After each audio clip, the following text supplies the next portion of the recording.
Marriott Murdoch, COO of Legacy Capital Fund. Welcome to People in Legal.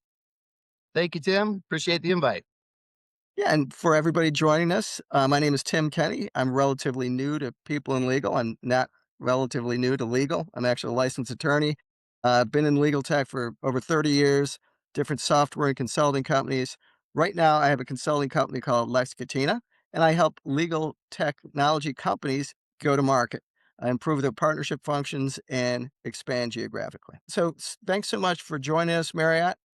Can you tell us a little bit about yourself? Sure. Yeah. Thanks again for the invite. Tim, you and I have met over the years, probably at all the trade shows, the ILTAs, the ABAs, the legal tech shows at New York. So it's been a fun couple decades that I spent in legal technology. But just to give you a little bit of my background, my first job in legal technology was actually I was hired in 2003 to remodel the bathrooms of a small startup, startup legal technology company called NetDocuments. And at the time, I think they were about 50 employees or so. And I was doing my undergrad and just got a remodel job. I was in construction, studying communications, marketing, and PR, and it had an opportunity to go remodel a bathroom at a older building, but a new technology company that was doing this thing called cloud. And so I remodeled the bathroom, made a few $1,000s, and then I asked my contact there at this little company. I said, well, what do you guys do, and do you have any openings? And they said, well, sure, yeah, we could do some part-time work for you. And so that's when I started with NetDocuments, and I showed up. I think I was their second support person.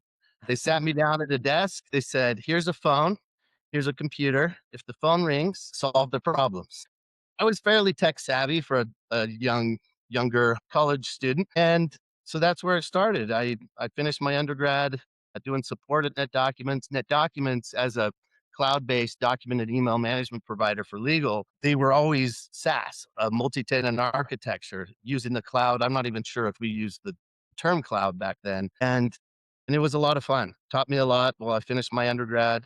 And then I went away, did my MBA at Thunderbird International School of Global Management, a couple of years in Arizona, and then came back to NetDocuments and started their channel partner program.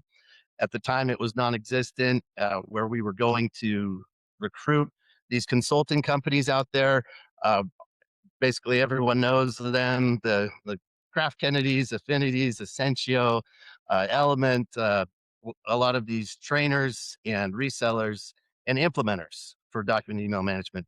Back then, though, cloud and the idea of a law firm or corporate legal department putting their data in the cloud, it was before their time. Where we said to the founders, you were probably 10 years too early in trying to do this, trying to convince law firms to hand over their intellectual property and data. They kept going. They had the vision. They saw the power of what the cloud would do, and we kept building the infrastructure, our data centers, and we had a couple clients that were spillover clients from the founders' previous companies, which was most notably Soft Solutions back in the 80s, which sold to Novell and were perfect. So they had some connections in the industry. And after the channel partner program, I got into sales. I helped open the financial services vertical, selling to RIAs. And then I led the Salesforce integration with NetDocuments, document and email management for basically financial services, broker dealers. And then I ran NetDocuments global marketing for almost 10 years as we grew. And we As went through. as a bathroom remodeler does, right? Yeah, it was, I was thrown into the deep end, but I was having fun. I learned pretty quick that's where I thrive is given a task, new industry, new territory, or new challenge. And in a small company, as I'm sure you know, you wear a lot of hats, and I love that dynamic environment. And it was really a great culture. The founders of NetDocuments built a fantastic culture that was people first. Of course, we were selling technology to the legal space, but they really took care of their people, and it was a fun work environment. During the years in marketing, it was about 2015 when we finally raised our hand to bring on some capital partners, some investment partners. And I was on the seller side through three transactions, three different private equity companies that invested in NetDocuments as we grew. 2015 is really kind of when when the hyper growth started. And it was fun. A lot of people coming in from outside the industry. One of the founders stepped back, took a retirement, and then later on, the other two did the same. And so we saw this natural growth when a company, needs to scale. They bring in investment capital and to be able to grow to the level that they want to. That's how you learn the basics of private equity, virtual capital in legal. Yeah, it was really interesting. In the three different groups that I dealt with at various levels, I wasn't heavily involved on the actual transaction side, but it was interesting to see different approaches from these private equity companies. Some of them, or I would say one or two of them, did it well, in my opinion, where they came in as partners. And they didn't want to disrupt the culture. They wanted to help us grow. They viewed it as a partnership, not hey, we're going to buy your company and come in and gut it and change departments, fire people and hire people, and really disruptive. So it was interesting to see the different approaches of these various private equity companies from a buy side. And I was interested in that. And at this time, I think we were over 500 employees. And when we had the last transaction, which was enormous, I realized that I couldn't scale our marketing team any further. I didn't have the skill set to go where I knew that the company needed to go. So I stepped back and I was ready to leave. And then an executive asked, well, how about Latin America? I used to live in Brazil. I speak Spanish and Portuguese. And so I said, sure, I'll give it a go. We had already opened Europe. We'd already opened Asia and Australia. We were in Canada already. And from 2018 until 2023, I ran Latin America. So I went down there, no budget, no people, recruited partners down there, and we did well. And we sold quite a bit, not at the level, of course, that we were selling in Australia or the US in the Yeah, small law firms, smaller corporate legals, but it was a lot of fun. We onboarded uh, about 8,000 new users. I think the first year was several thousand users, maybe a couple hundred customers. And so it was really taking off with the help of our partners. We had partners in Brazil, in Peru, in Colombia, Argentina, and Chile, and Mexico. And those guys, those companies we became friends, and it was that's great. probably the funnest couple years of That's my great. career. Well, and for those in legal tech in North America or even the UK, EMEA, Latin America is a whole different thing. The way the companies work, the way they structure it, the way they sell to law firms is completely different. So that's very interesting. Probably a completely different podcast episode, but the fact that it's so cool that you are someone who's just changed on a dime, learned it, changed on a dime, and love just getting thrown into something new, don't you? Yeah, no, you hit it on the head. The way business is done in Latin America is quite a bit different. Mm, There were a lot of trips down south, and there was one example that really highlights the importance of the culture down there. We had gone through 95% of the sales process with a firm in Ecuador, and we did it all virtually. We were done, ready for him to sign. He said, Marriott, I won't sign this until I meet you face to face. And so I said, okay, took a flight down to Quito, went in the conference room, met the main managing partner, and we chatted mostly about food, kids, soccer. And they said, "All right, let me go get the contract." And then he signed the contract. It's and a probably lot of went out money. to Eh, had a great dinner, yeah, Yep, right? And you probably still sure. talk to him, right? So Yep. it's funny. It's just kind of a different culture, but it's fun, right? And it's a whole different ballgame. So now you're with Legacy Capital. How did you make that transition? Sure. Yeah. So after about 6 years of building the Latin American business, I had kind of cycled through all the available jobs at NetDocuments, and they were off and running. The company was growing at a breakneck pace, and likely still is. And so I was ready for a change, and stepped out and decided. I looked a bit inside of Leo Technology because I know most of the partners in the ecosystem, integration partners and services partners, and chatted with a few of them, and decided I wanted a really big change. And so one of my colleagues from MBA school I had kept in contact with, and he had started several years ago a private equity firm called Legacy Capital. And with that, he also started a nonprofit called Legacy Lifeline, where Legacy Capital would give, I believe it's 5% of profits to Legacy Lifeline, which is a nonprofit focused on mental health, which is it touches everybody's lives, whether directly or indirectly through family and friends. And I really liked that about what my friend was building. It took him several years to find the right investment banks to back him. And I joined right at the right time where we have the financial backing. His intention is to keep it small. So a boutique, private equity firm that operates differently than, I'll say, your stereotypical private equity. A lot of times you talk about venture capitalists or private equity, and people will cringe. They think of an army of 20 suits and just kind of that painful process of an acquisition, whether it's a minority or majority buyout. And really the thesis, the investment thesis that Legacy Capital has is to capitalize on the baby boomer generation. It's called the silver tsunami. We all know that, I would say, the age of my parents, later 70s, early 80s, and where companies were founded and built by this generation. There's a lot of them. And some of these individuals want to take some chips off the table, I guess would be a good description, not sell it outright and then walk away. And so what Legacy Capital does, we look for companies that are successful. Most of them have been bootstrapped. They haven't taken any investment capital and they're willing to partner with us, but they also want to stay on. These founders and operators and CEOs, they've spent usually decades building their baby, whatever it is, and they want to stay involved. And so typically they'll keep a portion of equity and they'll become an employee. And so they have a salary, they stay on board as the CEO, or maybe they want a different role. That's great. We bring capital to the table and then we bring expertise. Legacy Capital has an investment board with people from various industries. So myself, legal technology, SaaS, infrastructure, security and compliance, all the things that are very important to law firms and corporate legal departments. And there's another individual that came from LexisNexis. So there's a couple of us that are familiar with the legal technology and corporate legal space.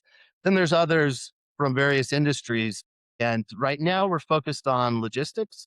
Healthcare is also on our radar, as well as technology in general. And so we're not, we don't go after the shotgun approach of let's just go find a business in any vertical.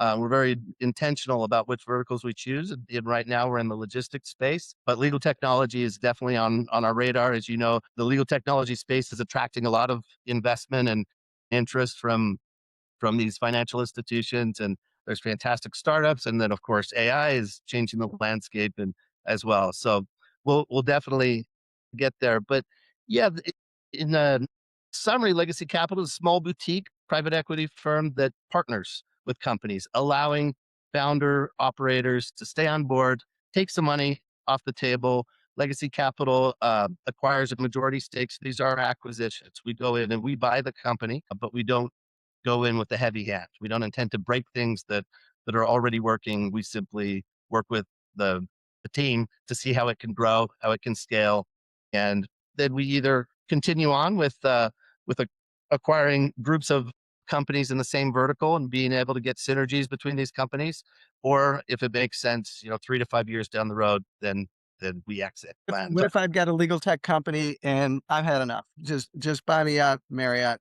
What will you do that too, or is that part of your requirement that hey, we need you to stay on to really have continuity?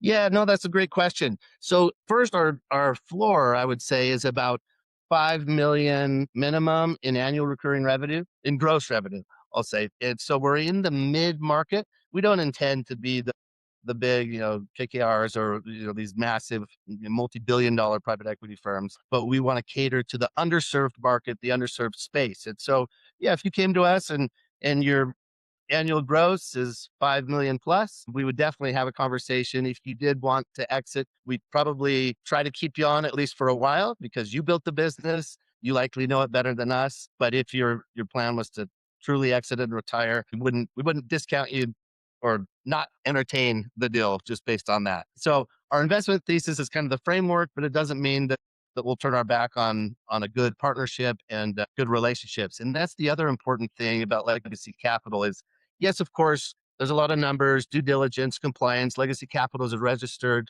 with the SEC, and so we have a large broker affiliate, and so we have to comply with all of the heavy due diligence process, and the numbers has to make sense. But at the end of the day, similar in legal technology when I was selling document and email management. Yes, of course, you're selling technology, or in our case, we're selling investment partnerships. But at the end of the day, it's humans selling to humans or partnering with humans. And so the human approach to it, and that's what struck me as different with Legacy Capital. But and it started, of course, with the nonprofit focused on mental health. I thought, that's interesting. I haven't really seen any private equity companies that have that. I'm sure there's others, but I thought it was pretty innovative and cool of my partner to do that. To Very say, much look, so. yes, of course, we all need to make money. We want to create value, but let's do something that's not just strictly focused on business and profits. Let's be human about it. Very Uh, cool. So, I mean, there's a ton of money out there now. I mean, have you ever seen more money in legal tech? So, first of all, what percentage of your portfolio is legal tech, would you say? yeah, right now we do not have any companies in legal tech. We're talking to a few. We don't have an intention of interest or a letter of intent signed with any of them. So we're putting fillers out there right now. As I mentioned, we're focused on the logistics industry, and we're putting together kind of a master plan, not just buying up a company here and buying up a company there. It's strategically buying three or four plus companies that will complement each other in a single vertical where we can leverage strengths of one versus another. And that's our focus right now. I mentioned we're small and we have no physical location. We all work remote. And there's a few of us who are full-time employees. And then there's a few contractors. And then we have our investment board of limited partners and general partners who have put money into the fund, and they're our advisors. So my partner and founder of Legacy, he bounces ideas and companies and basically an investment opportunity to the board. And so we take feedback from people who are smarter than us, of course, and then weigh it that way. So right now, there's no legal tech company that is currently in the process of due diligence or acquisition. We're definitely open to it when the time's right, and those conversations are starting to happen. So would So it be is it "Don't call us, we'll call you," or if we've got a legal tech company here and, "Hey, I like this story and I like this idea," contact you, Marriott? yeah, sure. I mean, we have some advisors and brokers that are out there, looking for deals that are maybe off market. Like when you're buying a home, of course, you can go to the MLS, but sometimes you talk to a neighbor who knows a friend, their cousins, brothers, sisters, aunts, uncles that Sure. are selling a home and it hasn't hit the market yet.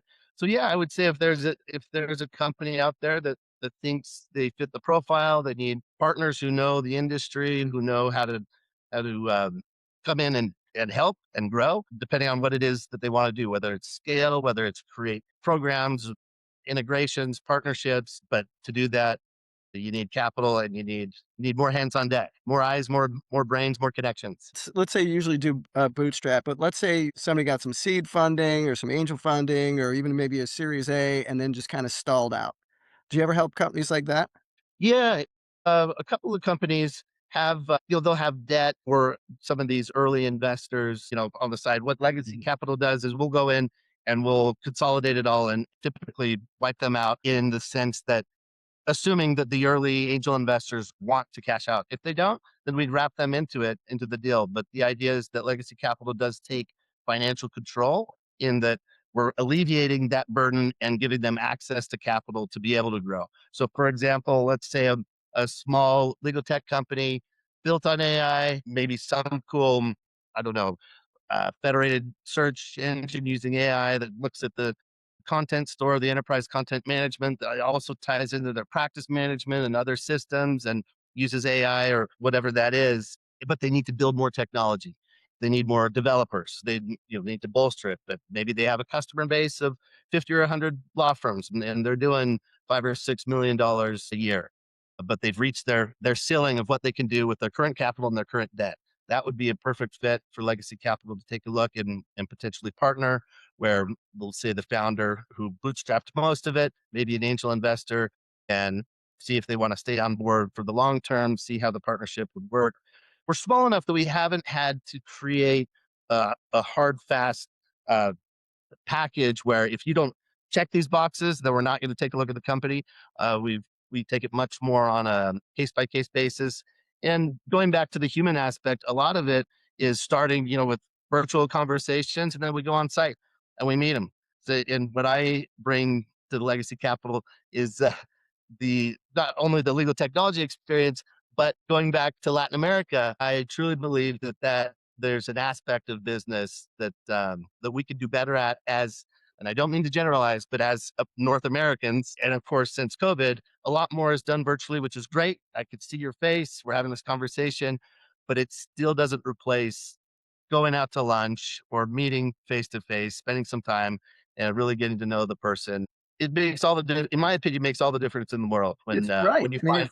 if when you get a lot of that money on the line, trust is a big issue, and it's tough to I totally understand. It's tough to trust somebody if you don't know them, right? And looks good on paper, but it's Yep. just having that assurance of, hey, we talked, like you said, we talked about our families and soccer and similar experiences.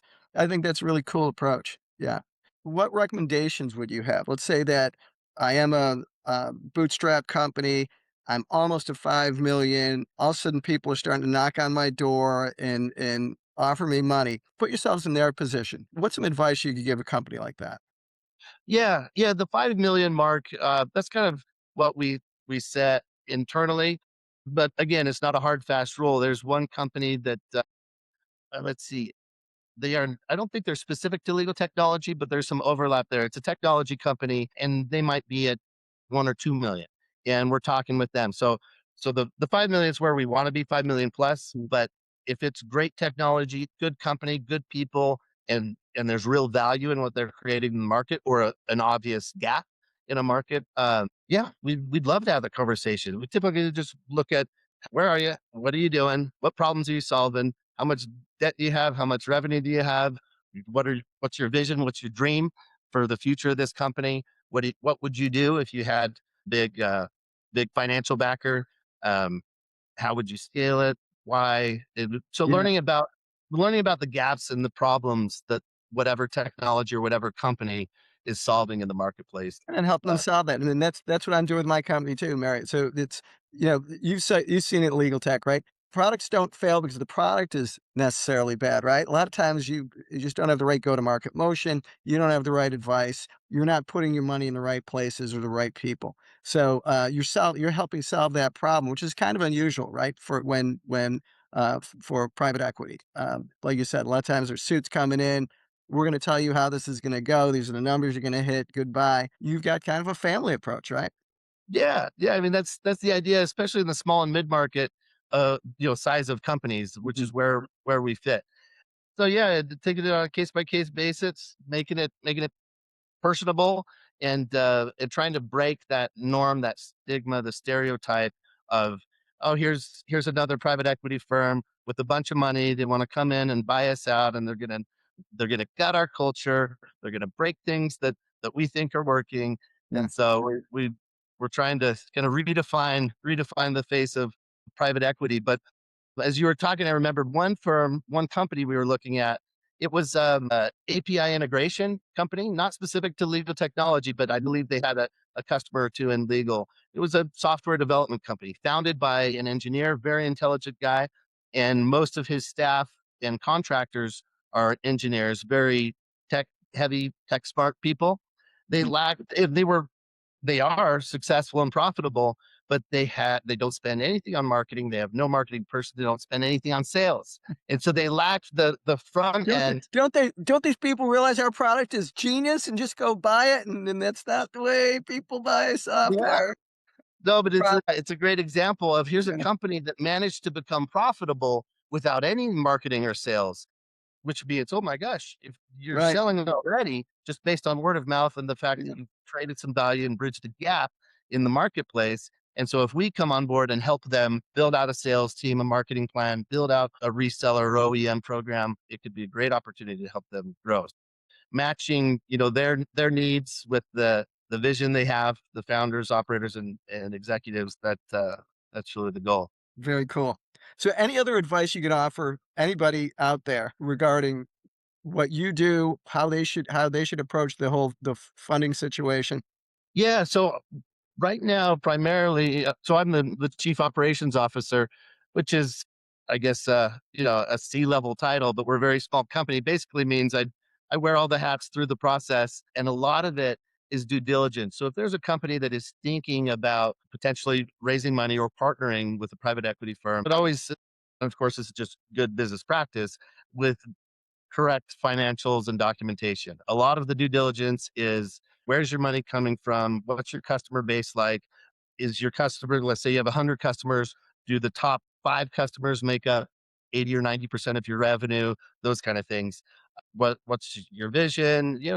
It's a lot of documentation in the due diligence, but at a high level, it's really here's the problem. This is how XYZ company that I built solves it.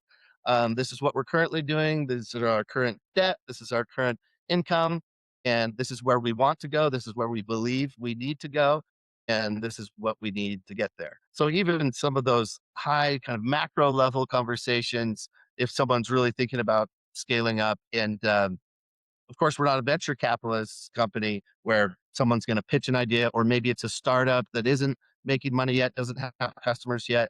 That's not our expertise, and so it needs to be a company that at least has something built, something that somebody is buying, paying money for to prove the model has been prove that they're solving a problem gap in the market, and then we're happy to have a conversation. And those conversations they're not formal. Sometimes we'll sign a NDA so we can talk openly for both sides and then have some conversations, no commitment, and see if there's a fit. We certainly don't want to waste anybody's time, and ours included. And so, but those conversations, they don't really cost us more than a couple hours, maybe a few emails, and we see if we can be of value and if we're a good match.